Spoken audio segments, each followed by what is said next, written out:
Bonjour et bienvenue sur RTV dans notre émission Les Intemporels. Un magazine fait par des femmes pour les femmes avec différentes rubriques. Dans Beauté Plurielle, nous irons à la rencontre de Jasmine Ben Salem qui va nous montrer comment réaliser un maquillage glowy et une coiffure wavy. Dans Instant Bien-être, je vous parlerai de la relation entre le corps et l'esprit. À votre santé, nous irons à la rencontre de Toufik Benlacheb qui est pharmacien, coach santé en nutrition et il nous parlera de la gestion du stress.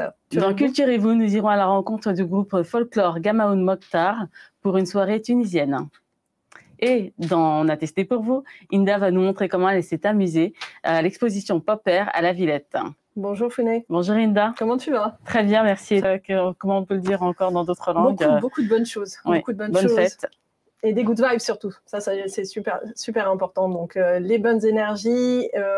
La santé, voilà. Une longue vie et on a plein de choses à partager avec vous. Aujourd'hui, c'est rempli cette émission et on va commencer par Beauté Plurielle. Oui, dans Beauté Plurielle, donc nous irons à la rencontre de Jasmine Ben Salem qui, lors de la soirée organisée par la Sfaxienne in Paris, va nous montrer comment réaliser sur Inda et Amel un maquillage glowy et une coiffure wavy. On regarde.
Bonjour Jasmine, comment vas-tu? Ça va et vous?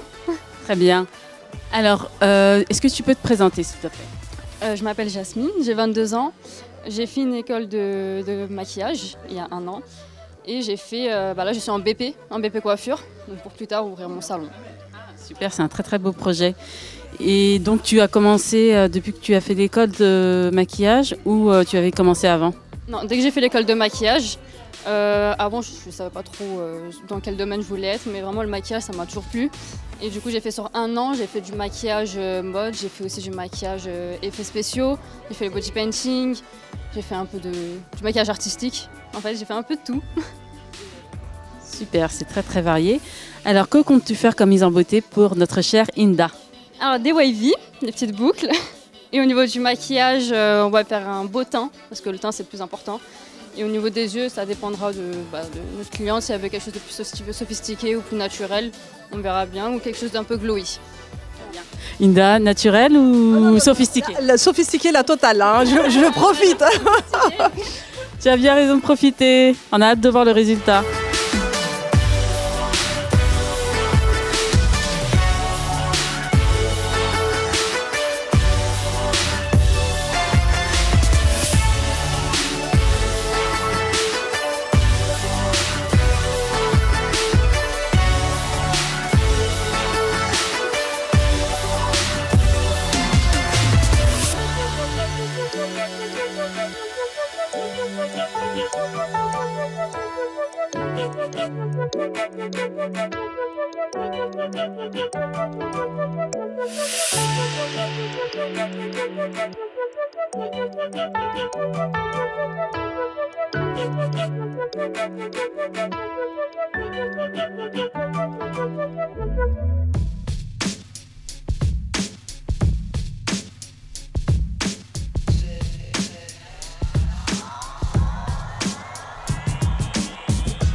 Waouh, waouh, waouh, que de beauté, vous étiez magnifique.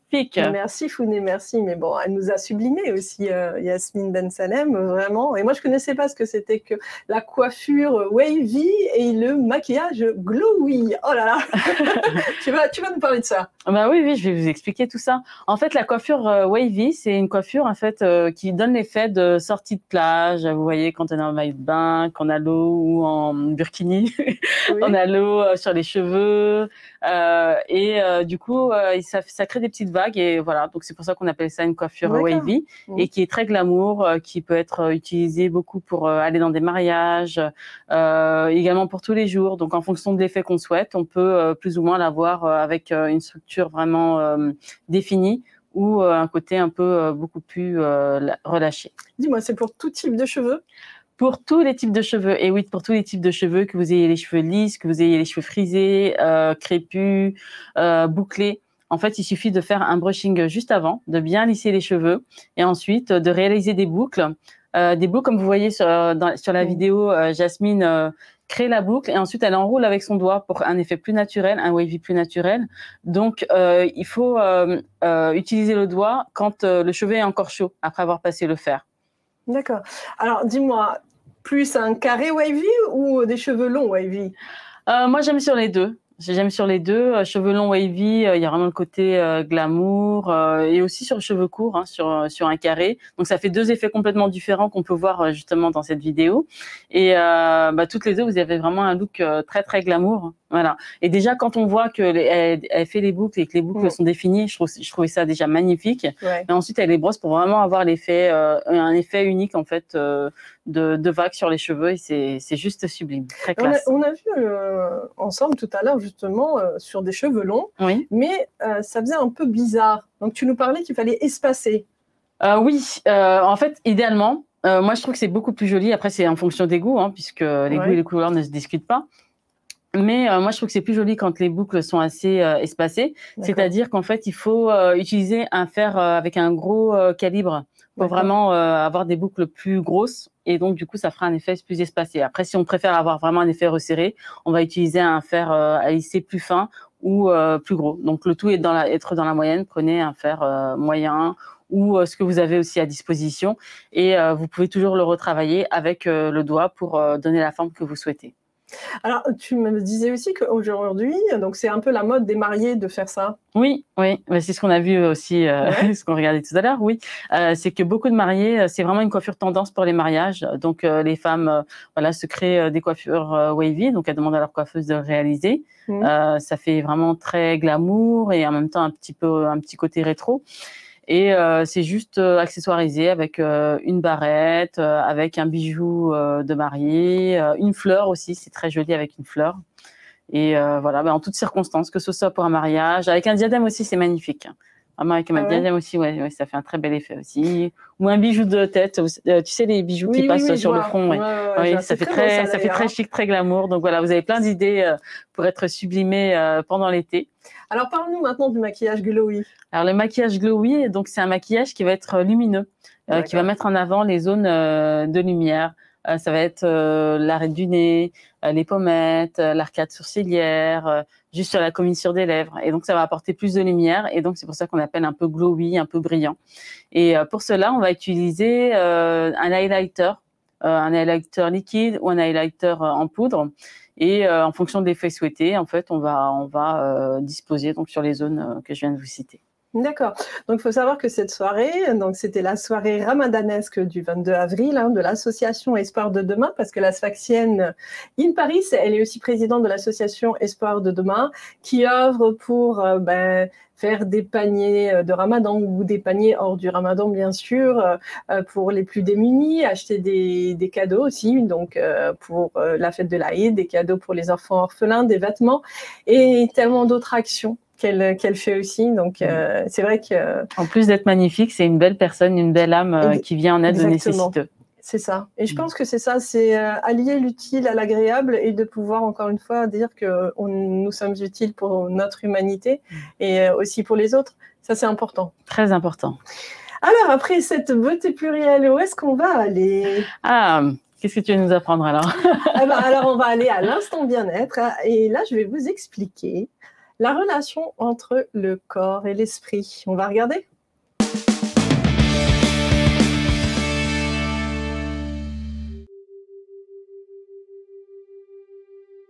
L'émotion négative, non digérée, va se cristalliser au niveau du corps physique. Je m'explique. Je vais avoir des peurs, je vais me bloquer les reins, je risque de me bloquer les reins. Je vais avoir de la colère en moi, non digérée, je vais attaquer mon foie. Je vais avoir énormément de tristesse. Le premier organe que je vais attaquer, la tristesse, ce sont les poumons. Si j'ai une souffrance non digérée, je risque de me faire un diabète parce que la souffrance, l'organe cible, c'est le pancréas. Donc chaque émotion va avoir un organe cible et va attaquer. C'est très vicieux parce que en fait la personne ne s'en rend même pas compte. C'est au fur et à mesure, ça crée des inflammations chroniques. Donc une émotion non digérée,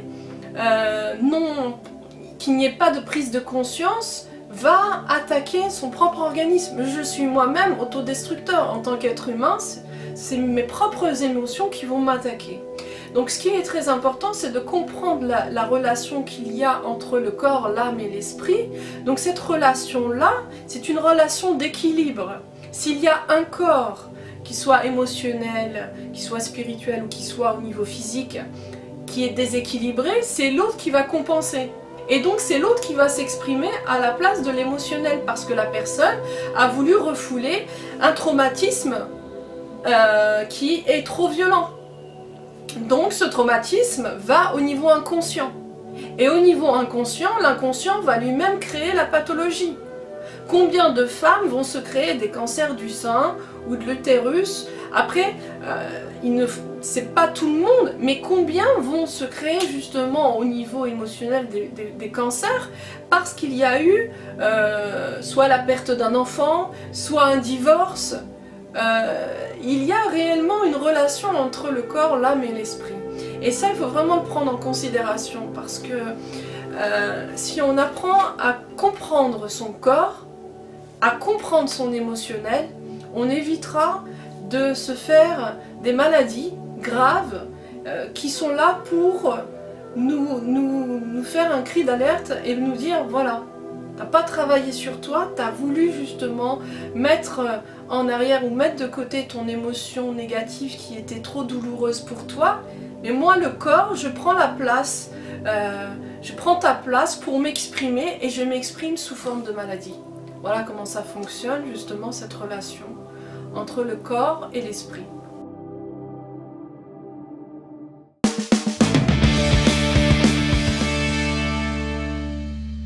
Alors, tu as vu cette relation entre le corps et l'esprit? Alors, en fait, il faut savoir qu'il est très important de prendre en compte les émotions, les pensées, les peurs, les frustrations, les croyances. Bon, beaucoup de fausses croyances. Hein, donc, croyances limitantes. Ah, les croyances limitantes, exactement, qui pensent que vous n'êtes pas capable, que vous n'allez pas y arriver et tout. Et en fait, il faut savoir que ça va se manifester la plupart du temps au niveau du corps physique. Donc, le non palpable, les pensées, on ne peut pas les toucher. Donc le non palpable, les émotions, on ne peut pas les toucher, va influencer le palpable, le corps physique, on peut le toucher. Donc c'est pour ça qu'il est important justement de prendre le temps de regarder en face ces émotions, de ne pas les mettre de côté, surtout quand on a des chocs émotionnels, de ne pas se dire non, je ne veux pas entendre parler, ne parlez pas, surtout lors d'un décès par exemple. C'est très difficile d'entendre parler quand on a perdu un parent ou un enfant ou quelqu'un de très proche, on ne veut pas entendre, on veut mettre de côté. Alors qu'en réalité, il faut savoir que si vous mettez de côté vos émotions ou vos vos pensées, elles vont rester là et elles vont aller se loger au niveau inconscient et aller se cristalliser au niveau du corps physique. Vous avez vu quand je vous ai parlé justement de la relation des émotions, que chaque émotion a un organe cible. Donc quand je parlais des peurs, bah, ça peut bloquer les reins. La tristesse, ça peut vous faire des pathologies au niveau des poumons. La souffrance, ça peut vous faire un diabète. Il y a énormément de choses. Tout ce qu'on a du mal à digérer, vous pouvez avoir plein de problèmes digestifs, le côlon irritable. Les émotions, les hypersensibles ont énormément de problèmes au niveau justement intestinal. Donc, il faut savoir qu'il faut mettre des mots, donc des mots M-O-T, sur les mots, vos mots M-A-U-X. Et ça, c'est très important. Toujours regarder en face, être dans la conscience. Et je parle toujours de pleine conscience. Donc, être dans la pleine conscience, c'est ici et maintenant, mais je regarde mon émotion en face. Voilà, qu'est-ce que je fais avec cette émotion? Elle est douloureuse. Elle me crée de la frustration, mais je suis obligée de passer par là, je suis obligée de la regarder. Si je ne la regarde pas en face, malheureusement, je sais très bien que plus tard, ou même sur le moment, elle va me causer des problèmes de santé ou d'autres pathologies. Ça peut être des cancers, ça peut être d'autres maladies graves. Et il y a énormément aussi de pathologies auto-immunes, donc qui se retournent, votre propre système immunitaire qui se retourne contre vos propres organes, contre vous-même. Moi, ce que j'aime bien, je vais faire un petit peu d'histoire, un peu la cultiver, la savante, voilà. Alors, il faut savoir que Descartes pensait que l'esprit était supérieur au corps. Bien sûr, il ne disait pas qu'il fallait mettre de côté le corps, hein, mais lui, il pensait que l'esprit était supérieur au corps. Voltaire, lui, il pensait que les médecins, ils étaient là juste pour distraire le patient, le temps que la nature fasse son travail, tu vois. Donc, en réalité, il faut savoir qu'il est très important qu'il y ait une harmonie entre le corps et l'esprit, mais n'oublions pas le troisième aussi, parce que j'ai parlé de corps et d'esprit, et l'âme aussi, parce que l'âme, elle est aussi très importante. L'âme, elle recèle énormément de mémoires. C'est aussi vos mémoires, mais c'est aussi les mémoires transgénérationnelles, c'est les générations avant vous, vos ancêtres et tout ce qui s'est passé dans notre humanité. Tout est programmé à l'intérieur de nous. Et c'est extraordinaire parce que quand on prend conscience de ça, on prend conscience de notre valeur, on prend conscience que chaque mouvement, que chaque émotion, que chaque mot a une vibration qui peut influencer les autres corps. Et quand je parle d'autres corps, c'est le corps physique, l'âme, l'esprit. C'est intéressant en fait. Très intéressant. Et comment on fait justement pour pouvoir faire ressortir nos émotions, les assumer? Est-ce qu'il faut aller voir des professionnels? Est-ce qu'il faut, faire un travail sur soi? Mais comment on fait ce travail sur soi? En fait, ça dépend de la force de caractère de chacun, tu sais, Founé. Mais la plupart du temps, après un choc, par exemple, un choc émotionnel, il est important d'aller voir un professionnel de santé. Que ce soit psychologue, naturopathe, tout ce qui va vous amener, la sophrologie, les soins énergétiques, tout ce qui va vous amener à libérer, à extérioriser justement ces émotions toxiques, parce que ce sont des émotions toxiques qu'on dit aussi anxiogènes. Donc aujourd'hui, quand vous prenez conscience que vous ne pouvez pas y arriver tout seul, vous allez voir un professionnel de la santé et vous faites un travail sur vous, parce qu'il est important justement de faire ce travail sur vous-même. Moi, je dis toujours aux personnes, par exemple, qui viennent me voir en consultation, d'écrire. Écrivez, prenez un cahier et à chaque fois que vous avez une émotion négative, vous avez une colère ou vous avez par exemple eu, un conflit avec une personne, écrivez-le. Parce qu'en écrivant, on prend conscience. Et si je prends conscience lorsque je lis les mots, ça permet déjà d'éviter de trop intérioriser et de faire en sorte que justement, ça va vous causer de problèmes de santé. Donc, il y a un énorme travail à faire sur soi. C'est sûr que c'est pas facile de travailler sur soi parce qu'on a deux côtés. Hein. On a la dualité. L'être humain, c'est un être de dualité. Il a le bien, le mal. Mais en réalité, c'est l'humain qui va dire c'est un bien ou un mal. Mais pour l'univers, pour le divin, c'est une information, tout est information pour nous permettre d'évoluer et de grandir. Donc, qu'est-ce qui est le plus important? Faire une thérapie, faire un travail sur soi. Exactement. Et puis, j'aimerais donner ce message, c'est quand on fait un travail sur soi ou qu'on va voir un professionnel de la santé, c'est pas une faiblesse, c'est pas être fou, parce que beaucoup de personnes disent ah non, moi je suis pas fou, moi je vais pas travailler sur moi, je vais pas avoir un psychologue, je vais pas avoir une personne qui va m'aider. Non, ça n'a rien à voir. Chaque personne sur cette terre devrait normalement, n'importe quelle personne, consulter pour pouvoir extérioriser parfois même des mémoires qui ne vous appartiennent pas. Ce sont des mémoires transgénérationnelles, c'est-à-dire de vos parents, de vos grands-parents et parfois même du pays d'où vous venez. Ah oui. Ah oui, oui, bien sûr. Et comment on intègre en fait ces mémoires transgénérationnelles? Comment les intégrer, c'est-à-dire? Comment les intégrer? Comment elles viennent à nous en fait, ces mémoires transgénérationnelles? Elles sont là. Et par exemple, tu as des personnes qui vont tout avoir dans leur vie, mais ils vont être malheureux. Puis ils vont se poser des questions, ils vont me dire, mais je comprends pas, moi j'ai tout pour être heureux et tout, j'ai un bon mari, ou voilà, j'ai des enfants, grâce à Dieu, une bonne situation, mais au fond de moi j'ai un mal-être. Et bien quand on fait un travail, on s'aperçoit que ce mal-être ne lui appartient pas, mais ce mal-être appartenait à sa mère.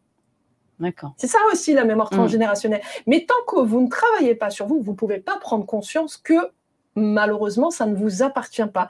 Et puis, tu as des personnes aussi qui sont, on va dire, les Saint-Bernard, qui portent tous les fardeaux du monde sur leurs épaules, et puis qui veulent aider tout le monde, dans leur famille, leurs amis et tout. Et puis, malheureusement, qui se chargent. Et ils sont tellement chargés du fardeau des autres qu'ils s'y perdent et qu'ils ont un gros mal-être. Donc là aussi, c'est important de prendre conscience que en faisant ce travail sur vous-même, vous allez couper les liens toxiques qui vous lient, par exemple, avec des personnes, sans bien sûr rendre le mal, mais faire un travail sur soi de prise de conscience, de libération de ces fardeaux qui ne m'appartiennent pas. Parce qu'en réalité, il faut savoir une chose, c'est que chaque événement, chaque choc, ou même quand vous voulez soulager une amie, lui porter son fardeau, c'est pas lui faire du bien. Pourquoi? Parce que ce qu'elle est en train de vivre, c'est une purification de son âme, mais c'est aussi un apprentissage pour une élévation de son âme, de son esprit aussi. Donc c'est pour ça qu'il est important on peut soutenir, mais ne pas porter ou faire les choses à la place de l'autre. Sinon, vous l'empêchez d'évoluer et vous l'empêchez justement de se réaliser. Parce que là aussi, c'est une réalisation de soi. Malheureusement, beaucoup de personnes passent par des souffrances pour être dans la réalisation de soi. Et ça ne nous appartient pas, ça appartient au divin, c'est lui qui décide. Bien sûr, c'est très intéressant, très intéressant parce que c'est vrai qu'on va avoir tendance à écouter nos amis, des personnes qui sont malheureuses, etc., de souffrir, de pleurer avec elles, alors qu'en fait, c'est pas ce rôle-là qu'on doit avoir envers elles. Non, exactement, c'est pas ce rôle-là qu'on doit avoir avec elles, c'est l'écouter, bien sûr, parce que c'est important d'être à l'écoute de ceux que vous aimez.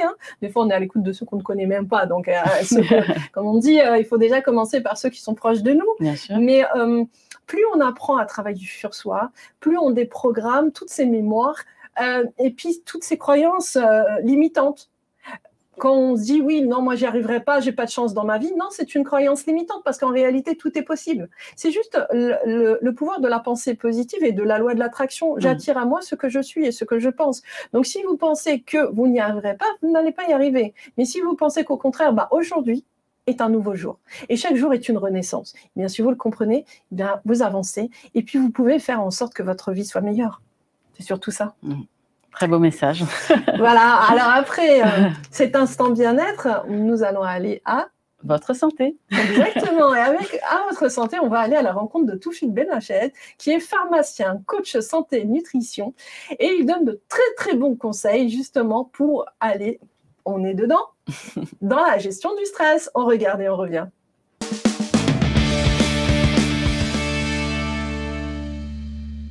Bonjour aux téléspectateurs d'RTV.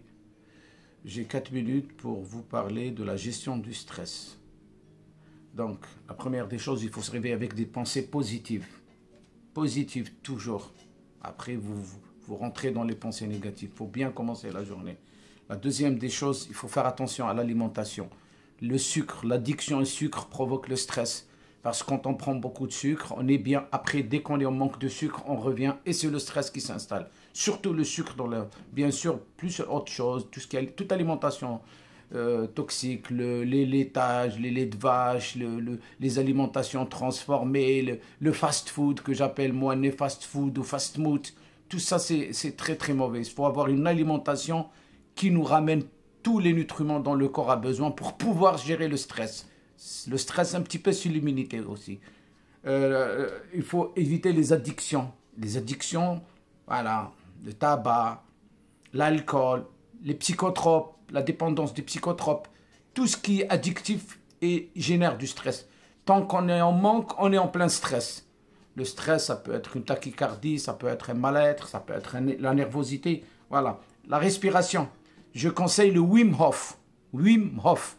Voilà, vous allez trouver ça. Vous avez aussi le lâcher-prise Vous allez trouver plein de trucs, plein de solutions dans la respiration. Autre chose, le sport, comme je l'ai toujours dit, le sport est un polymédicament. Sortez courir. Vous n'êtes pas bien, mettez vos baskets et allez courir, allez marcher, pédaler. Le sport va vous aider à fabriquer des endorphines. Les endorphines, c'est le bien-être par excellence. C'est la sérotonine, l'hormone du bonheur. Donc faites du sport. Le sport est un polymédicament. Il lutte contre tout. Il lutte aussi et surtout contre le stress. Voilà. Après, vous avez la méditation.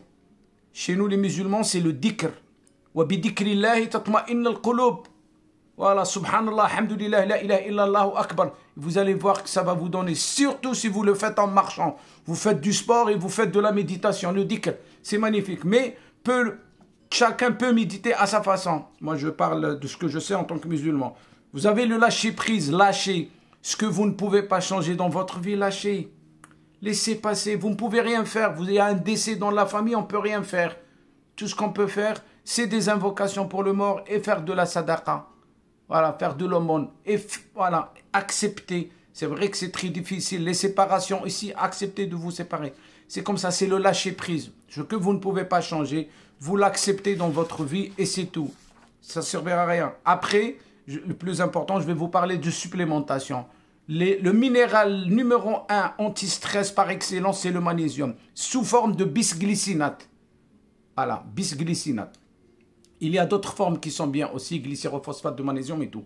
Bisglycinate de magnésium, bisglycinate de zinc aussi. Le zinc aussi est important. La vitamine D3, le soleil, sortez au soleil, c'est gratuit.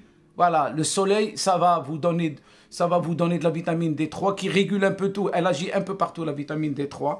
Ou prenez de la vitamine D3 en supplément, bien sûr aussi. Les oméga 3, c'est important, nous sommes tous carencés. Voilà, c'est l'équilibre émotionnel, les oméga 3, DHA et EPA. L'iode, je reviendrai pour parler beaucoup plus longuement sur l'iode. C'est très important. La L-tyrosine, d'ailleurs, ça marche ensemble pour la gestion de la thyroïde. Les plantes, vous avez l'aubépine, quand on la mélange avec du magnésium, c'est excellent, surtout pour les tachycardies. Des gens qui ont le cœur qui bat très vite. Vous avez la rhodiola rosea, la bacopa monieri, le ginseng. C'est des excellentes plantes. Vous avez aussi de l'olfactothérapie, c'est-à-dire de l'aromathérapie, de la mandarine, huile essentielle de mandarine, orange douce, petit grain bigarade, ylang-ylang, lavande officinale. Tout ça, c'est excellent aussi. Et le plus important, c'est vous, c'est votre mental. Souriez à la vie est belle. Soyez fort mentalement, essayez d'être fort mentalement et n'oubliez pas tout ce que je viens de vous dire.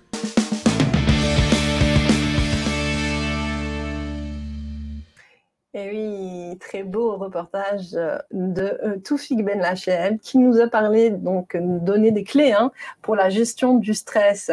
Tu as vu, donc Toufik, j'aime beaucoup Toufik. Oui, vraiment. C'est un personnage à découvrir et que vous allez découvrir tout au long aussi de nos émissions parce qu'il aime énormément la santé, le bien-être. Et donc dans cette vidéo-là que vous avez vue, c'est la gestion du stress. Donc il nous parle de plusieurs clés.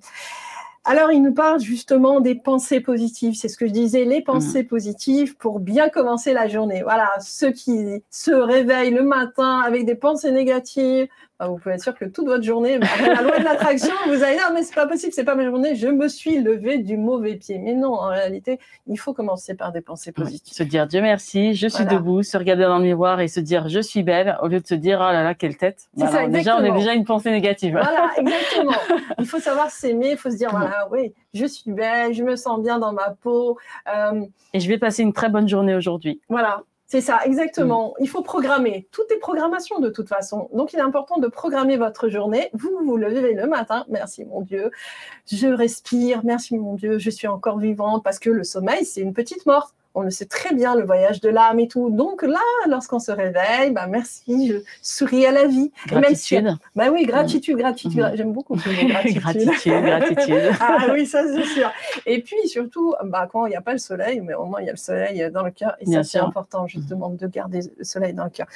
Alors donc, pensée positive, mais c'est pas que ça aussi, l'alimentation. Toufik, c'est un fervent défenseur de l'alimentation, de la nutrition. Donc, bien manger, faire attention à tout ce qui est blanc, les farines blanches, le sucre blanc, tout ce qui va vous polluer, tout ce qui va... les sucres, il faut faire attention parce que, justement, les dépendances au sucre, c'est pire. Il y a eu une expérience de fait, justement, que les dépendances du sucre, c'est pire que la cocaïne, t'imagines? Donc, c'est énorme. J'imagine et je peux comprendre parce que quand on mange un gâteau, surtout là pendant l'année, on s'est bien régalé. On en mange un, mais on n'a pas envie de s'arrêter à un en fait. On a envie d'en manger plusieurs. Bah, c'est le problème du sucre, c'est que le sucre appelle le sucre. Parce que quand tu manges du sucre, il faut savoir que ton pancréas, il fonctionne. Alors, tu vas avoir l'insuline, donc des pics d'insuline. Et qui dit pic d'insuline, et après, ça va te faire une hypoglycémie. Donc après, tu as encore envie de manger du sucre. Donc c'est un cercle infernal. Et malheureusement, après, ça fatigue votre pancréas. Et puis, plus vous prenez de l'âge, plus il y a des risques après d'avoir des diabètes de type 2. Donc après, ça, c'est, voilà, médication, médicaments. Contrairement au diabète de type 1 qui, lui, c'est sous insuline. Donc, il nous a parlé aussi, donc on a parlé des addictions, attention aussi au tabac, à l'alcool, aux drogues, donc tout ça aussi, malheureusement, ça augmente le stress, ça augmente les déséquilibres au niveau des neurotransmetteurs, donc la sérotonine, la dopamine, la mélatonine qui est l'hormone du sommeil aussi. Donc, apprendre aussi à bien respirer, t'as vu? Respirer! Très important, oui. Oh, oui, on inspire, on expire, mais surtout, on va inspirer, expirer quand on a la possibilité d'avoir un parc ou une forêt à côté, ou même la mer, c'est encore mieux, l'eau iodée, ça, c'est franchement, c'est super. Faire un petit clin d'œil à Samy et Marseille. Ce petit clin d'œil, voilà. Mais voilà, la respiration, c'est, dans la médecine asiatique, c'est le chi.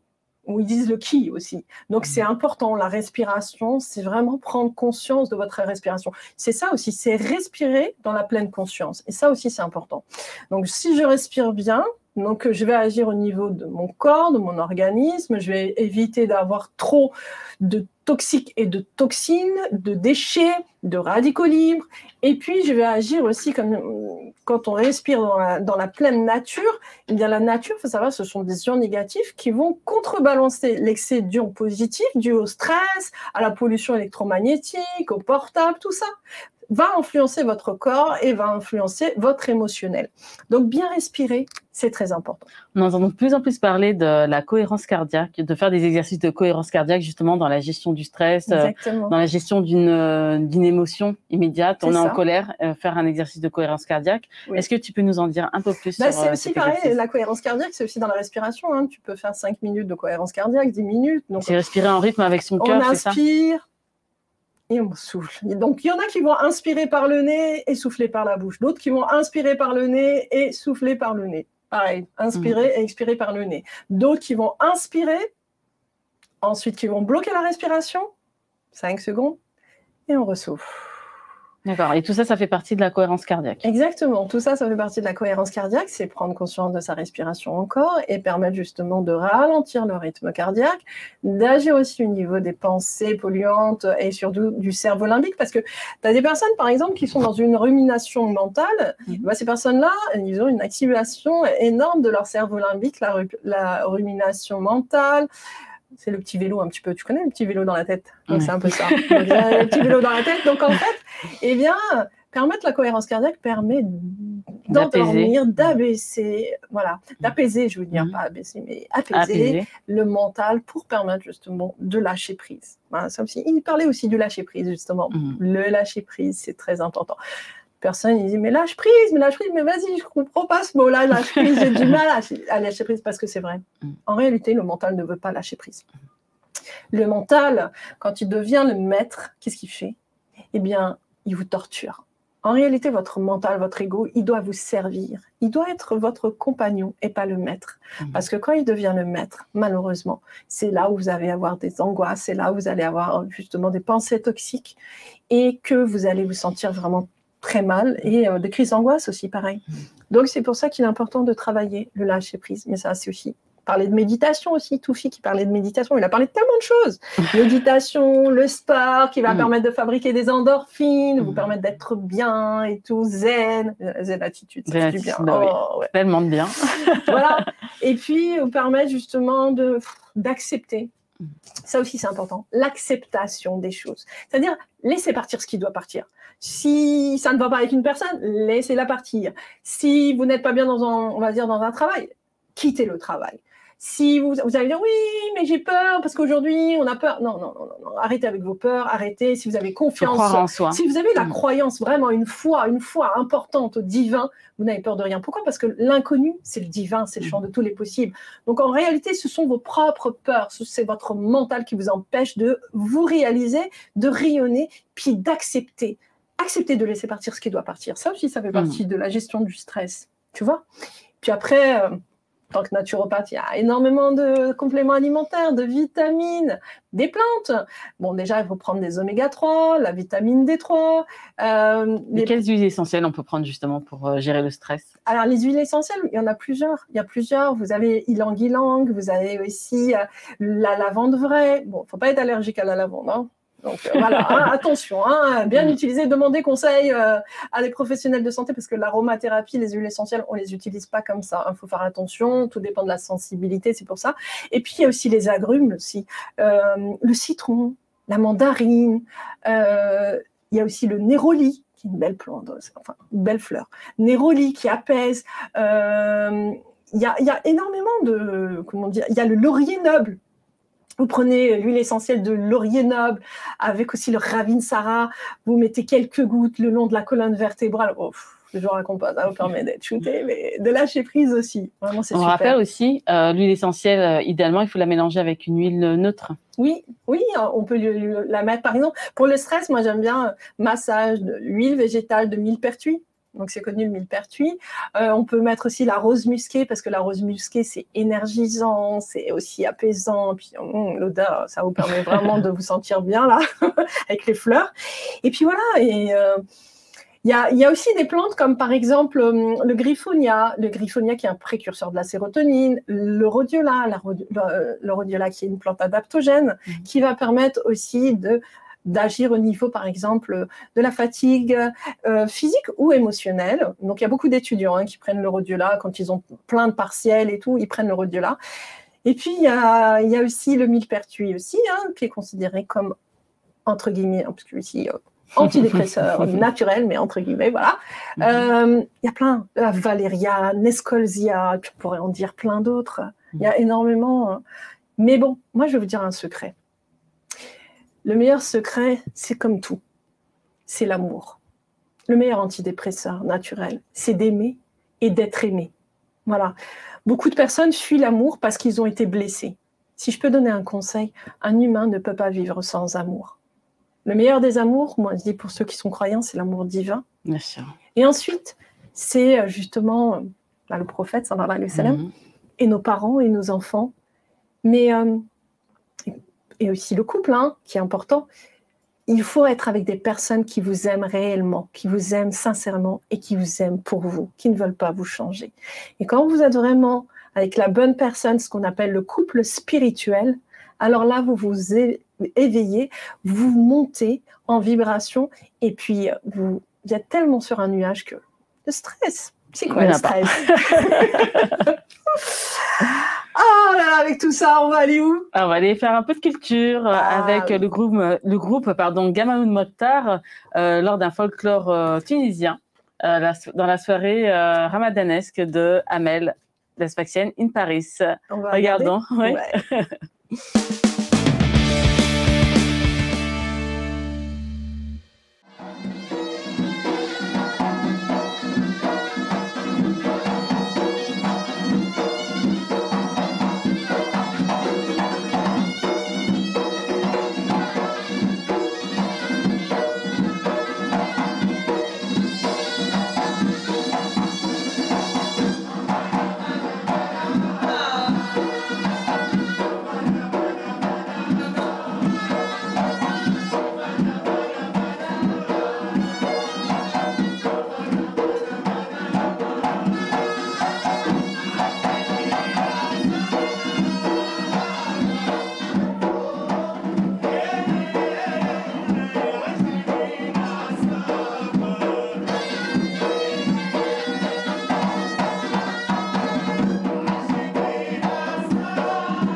C'était magnifique, franchement, j'ai encore plein d'étoiles dans les yeux. Cette musique juste sublime, cette ambiance folklore tunisien, c'est un groupe folklorique tunisien. C'est juste magnifique. Donc ils utilisent des tambours. Comment on appelle ces tambours? Tabbel. Tabbel, voilà, tabbel, voilà. tabbel et la flûte Zokra. Zokra. Voilà, Tabbel et Zokra, franchement. Machallah, c'était super. Ouais, vraiment, ça belle ambiance, on a dansé, chanté. Ça emporte, en fait, c'est juste magnifique. Magnifique, vraiment, belle ambiance. Ce sont des instruments qui sont très beaux, oui. Qu'on peut retrouver aussi dans plusieurs cultures. Oui, en Afrique, oui. Ouais, c'est ça. Hein. Oui, mais vraiment en Afrique, on retrouve, vous, c'est Tabber. Nous, on a le djembé, on a le doum-doum. Enfin, il y en a plein d'autres, en fait, d'instruments de musique comme ceci. Ouais. On a la flûte peul aussi, qui ressemble un peu à cette flûte. Ouais. Et la flûte donne vraiment une impression de voix qui parle, qui chante. Et c'est les deux, en fait, associés, ça donne vraiment quelque chose de magnifique, comme vous avez pu le voir. Est-ce que tu sais qu'en Afrique, en Afrique de l'Ouest, en tout cas, on utilisait avant les tambours pour transmettre des messages? Non. Moi, je savais que les Indiens faisaient ça avec les fumées, oui. mais je savais pas. Oui, si. C'était utilisé pour transmettre des messages d'un village à l'autre, une naissance, un décès ou autre. En fait, il y avait des codes, un rythme précis. Et donc, du coup, ça permettait de communiquer d'un village à l'autre et de se donner les informations. Donc, c'est vraiment. C'est le téléphone portable, mais voilà. tam-tam. Voilà, c'est ça. Ça. Ah ouais. Tam-tam, ouais, voilà. Comme un peu un téléphone portable, pour transmettre les informations. Et voilà, et les gens venaient, dansaient, d'une culture à une autre, d'une ethnie à une autre. En fait, on a des rythmes aussi différents. Ouais. Et donc, on sait que telle musique va correspondre à telle ethnie, tel rythme va faire que, à ce moment-là, il faut arrêter de danser et laisser la place à une autre personne pour venir. Donc, c'est vraiment des instruments magnifiques et très communicants, très entraînants. Je pense aussi qu'on utilise beaucoup le tambour dans tout ce qui est religieux, tout ce qui est... pas religieux, mais tu vois, tout ce qui est spirituel plutôt. Oui, aussi, oui. Dans certaines cultures, oui. Ouais, c'est ça. Hein. Oui, c'est assez spirituel aussi. Il y en a qui utilisent les tambours jusqu'à arriver à des états de transe. C'est ça, aussi. Exactement, ouais. C'est des états particuliers. Il y a des tam-tams qui sont organisés des fois dans certains villages, justement, pour que les gens dansent. Et puis certaines arrivent à des états de transe et les gens sont autour en train de regarder comme un spectacle, en fait. Il y a des personnes, je pense que aussi, ça permet... cet état de transe permet de libérer un trop-plein d'émotions aussi. Oui, hein. aussi, oui. Ce sont des personnes qui sont hypersensibles, qui partent en transe, et dans l'émotionnel aussi. Oui, hein. bien sûr. Donc, ça permet, ou connectées. Il y a des personnes qui sont très connectées au divin. Et je pense que c'est aussi l'âme. L'âme, quand elle entend ces percussions-là, parce que c'est quand même... Oui, elle est emportée, mais c'est incroyable. Hein, quand on voit les gens danser, c'est vraiment... il y a le lâcher-prise, en fait, je pense. Oui, je pense que c'est ça. Oui, c'est le lâcher-prise. Voilà, c'est le lâcher-prise à ce moment-là, on en parlait tout à l'heure, et c'est vraiment ça, en fait. C'est au rythme des tambours, en fait, on lâche prise et on ne pense plus. C'est ça. Voilà. Exactement. C'est ça, aller au-delà de l'ego, du mental. On ne pense plus. On est simplement dans cet état-là de présence, de la pleine conscience, j'aime beaucoup ça. Oui. Et on laisse sortir ce qui doit sortir pour une guérison de l'âme. C'est surtout la guérison de l'âme. Oui. Parce que les gens qui partent en transe et tout, c'est vraiment puissant quand même. Et c'est vraiment le travail de l'âme. Je pense que c'est l'âme qui danse plus que le corps en lui-même, même s'il y a le corps qui bouge. Bien sûr. Mais je pense que c'est ça. Hein. Oui. Oui, c'est exactement ça. Mais quand on voit parfois aussi dans des spectacles, des professionnels danser, c'est vraiment ça. En fait, c'est les âmes qui s'unissent et qui dansent.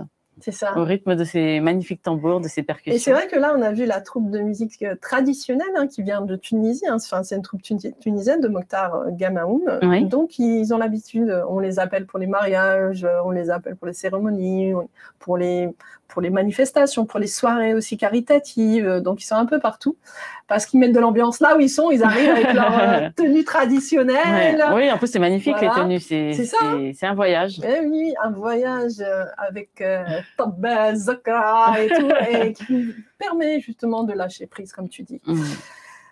Alors, Founé, après cette culture et vous, où est-ce qu'on va? Alors, moi, je t'envie. J'étais enviée. Ah oui, j'étais enviée. L'exposition on air, mais c'était magnifique. Ah, c'était magnifique. C'était magnifique. Oui. Alors, pourquoi tu ne m'as pas emmenée avec toi? Ah là, si tu savais. Mais dans la piscine, on va voir ça, mais on va voir cette piscine avec des balles. Je crois que tu m'aurais pas envie. J'étais en train de me noyer. J'étais en train de dire, tu sais, j'étais en train de demander à une adolescente de me lever. Je me dis, Ina, t'as pris du poids ou quoi? Bon, on a testé pour vous. Donc, Inda va vous montrer comment elle s'est amusée à l'exposition en air au parc à la Villette, pardon. Oui, c'est ça. À la Villette. À la Villette. Regardons.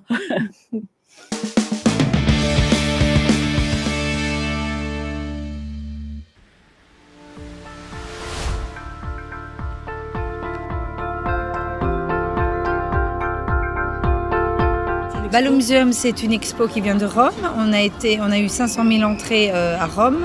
C'est fini maintenant en mai. Et là, c'est la première étape à Paris. Donc, on a ouvert, disons, l'opening le 14 avril jusqu'au 21 août. On est présent à Paris.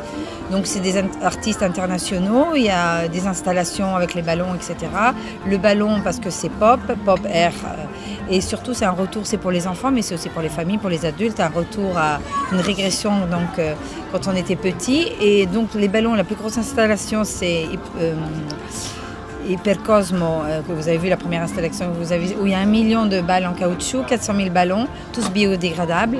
Et donc, c'est tout pour attirer l'art, interagir avec l'art. Et après, donc, on a une autre étape qui sera à Basel en septembre. On va beaucoup tourner avec cette expo. Voilà. Il y a plusieurs artistes. Il y a une dizaine d'artistes internationaux. Vous êtes rentrés, il y a des artistes du Brésil, un Français, des Italiens, etc., qui exposent leur œuvre d'art, toujours avec le thème du ballon et du gonflable. Il faut faire attention parce que ça pourrait être interprété comme les enfants s'amusent, etc. Mais ça reste des œuvres d'art. On peut interagir, on peut les toucher. Il ne faut pas sauter. Donc il faut faire très attention aussi. Et il y a beaucoup de maintenance. Excusez-moi mon français. Oui. Et voilà. Donc il y a beaucoup de succès depuis qu'on a ouvert. C'est toujours plein. Ouais. Donc les Parisiens réagissent très bien. On est très contents. Et après Paris, ça va être où? Ça va être en Suisse, à Basilea. Ah, en exactement. Suisse. Après, on ira à Milan, etc. Donc, on va beaucoup tourner. Oui, ça tourne. Donc, on est très contents et voilà. Donc, vous avez dit jusqu'à quand Au 21 août. Du 14 avril au 21 août, on est présent à la Villette, à la Grande Halle. Donc, ça laisse le temps. Oui, et puis surtout, il y aura aussi des changements, des ajouts d'œuvres d'art, etc. D'accord, à chaque fois, c'est en mouvement, quoi. Comme le ballon. Exactement. Il y a un mouvement, exactement. D'accord. Mais, merci beaucoup, en tout cas. Merci à vous d'être venus et revenez. Ah oui, je vais très revenir. volontiers, même en famille. Avec plaisir, merci, au revoir.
Tu m'envies toujours. Ah oui, je t'envie, hein, franchement, même s'il y a les petits épisodes de la noyade, mais bon, je pense que c'était pas méchant. Non, ça va. Mais vraiment, ça donne vraiment envie. Moi, t'inquiète pas, je vais t'emmener après. Ça, c'est encore du lâcher prise, en fait. Hein. On se met dans les bulles, on dirait un bain mou. Ouais. En fait, c'est un univers, on va dire, comme elle a expliqué, on pense que c'est un univers d'enfant, mais c'est aussi un univers d'adulte parce que tu es tellement impressionné par justement cette différence de couleur, de ballon, de taille de ballon que c'est merveilleux. Tu as envie de rentrer dedans, tu as envie de prendre des photos. Il y avait plein de personnes qui prenaient des photos, des vidéos. Et puis, c'est merveilleux parce que tu peux y aller en famille, tu peux aller entre amis, tu peux aller en couple. Les enfants de moins de 4 ans, c'est gratuit. Donc voilà, ceux qui ont des enfants de moins de 4 ans peuvent y aller aussi. Vous pouvez y aller tous. Hein. Et puis, c'est à la Grande Halle, comme tu disais, de la Villette à Paris 19e, pour ceux qui ne connaissent pas. Alors, comme elle a dit, tu as vu, à Rome, il y a eu plus de 500 000 visiteurs. C'est incroyable. 500 000 visiteurs. Donc là, vous pouvez aller à cette exposition donc à la Grande Halle de la Villette du 14 avril jusqu'au 21 août. Donc ça va, on a le temps de Oui, gagner. on a encore le temps, oui, ça va. J'ai pas le temps, tu vois. Ouais. Et puis, donc, comme j'expliquais, c'est des ballons de différentes tailles. Et puis, c'est une dizaine d'artistes, hein, comme elle a dit. Une dizaine d'artistes internationaux, franchement, qui viennent de partout. Ouais, c'est incroyable. Ah oui, qui viennent partout et qui exposent dans cette grande exposition. Donc, après Rome, Paris, ils vont aller en Suisse, Milan. Ouais, ils font le tour, justement, de toute l'Europe et peut-être un peu partout aussi. Et voilà, comme je dis, c'est beau, le jeu de couleurs. C'est un univers féerique. C'est ça, exactement, ça donne envie. C'est à la fois, je dis toujours, il faut garder son âme d'enfant, être grand, oui, mais si on perd cette âme d'enfant, eh bien, moi je dis que c'est important. On perd tout, oui, c'est ça, parce que l'enfant, il s'amuse de tout, il est un peu dans son monde, dans son innocence, féerique, son innocence. Et puis, on peut être adulte tout en gardant cette folie de l'enfant. Et être dans le lâcher-prise, puisque encore toujours le lâcher-prise, quand on se retrouve, j'imagine, dans ces bulles de vie, eh bien, on lâche prise, en fait, on ne pense plus à rien d'autre que de s'amuser et de profiter. C'est exactement ça. Bon, t'as été avec moi dans la piscine, je crois que là, t'as Linda. Moi, j'étais comme ça. Heureusement qu'il y avait une jeune, comme je dis, heureusement qu'il y avait cette jeune adolescente qui m'a secourue parce que je croyais que j'allais pas m'en sortir. Et pourtant, il y avait à côté de moi un bébé qui était comme ça. Ah oui, d'accord. Moi, j'étais en train de couler. J'ai dit, c'est pas possible, je crois que c'est le poids, là. Bon. J'imagine qu'il y avait un service de sécurité aussi, au cas où. Mais non, franchement, il y a tout. C'est juste moi qui aime bien être un peu un bout en train, m'amuser de tout. C'est bien, c'est ça, c'est la vie aussi. C'est ça aussi, la folie. C'est profiter. Ah, ça passe trop vite avec toi. Ah, oui, ça passe trop vite. On a envie de discuter encore pendant des heures.